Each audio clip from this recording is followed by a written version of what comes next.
Hello my dear people. ఇప్పుడు మనమైతే బిర్యానీ ఎలా తయారు చేసుకుందామో చూసేద్దాం అనమాట ప్రాసెస్. ఫస్ట్ అయితే ఫ్రెష్ చికెన్ తీసుకొని దాంట్లో అల్లం, బిర్యానీ ఆకు, అలాగే మంచిగా ఆనియన్స్ ఫ్రైడ్ చేసుకొని ముందే పెట్టుకున్న ఆనియన్స్, కొన్ని పచ్చి ఆనియన్స్, అలాగే దాంట్లో కావాల్సినన్ని మసాలాలు వేసేసుకొని మంచిగా కొంచెం సరిపడా సాల్ట్, పసుపు వేసేసుకొని, అలాగే మంచిగా మిర్చి, కారంకి సరిపడా, మీరు ఎక్కువ కారం తినే వాళ్ళు మిర్చి ఎక్కువ వేసేసుకోండి, బాగుంటుంది టేస్ట్. అలాగే కారం కూడా వేసేసుకొని మంచిగా దానికి సరిపడా కొంచెం నెయ్యి టేస్ట్ కోసం బాగుంటుంది అన్నట్టు.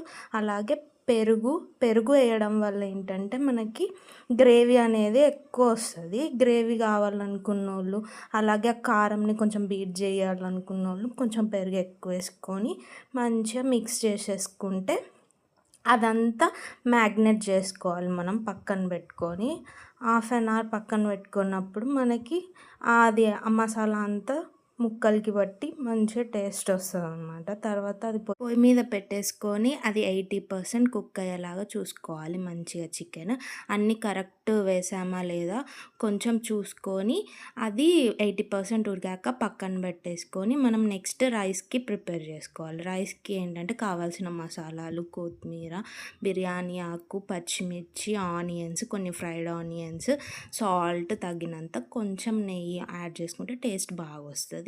అవి బాగా నీళ్ళన్నీ మరిగినాక మనం ఆల్రెడీ కడిగి పెట్టుకున్న బియ్యంని తీసుకొని దాంట్లో వేసేసుకొని అవి కూడా కొంచెం 80% ఉడికినాక ఆల్రెడీ ముందే ఉడకబెట్టుకున్న 80% చికెన్లో మనం ఆ రైస్ వేసేసుకొని దమ్ పెట్టేసేయాలి. దమ్ పెట్టే ముందు మంచిగా దాని మీద ఫ్రైడ్ ఆనియన్స్ అవన్నీ చల్లుకొని కొత్తిమీర, పుదీనా వేసుకొని మళ్ళీ స్టవ్ మీద పెట్టేసుకొని మనం దమ్ అనేది ఒక 15 minutes ఇచ్చేస్తే మన టేస్టీ బిర్యానీ అనేది రెడీ అయిపోతుంది అనమాట.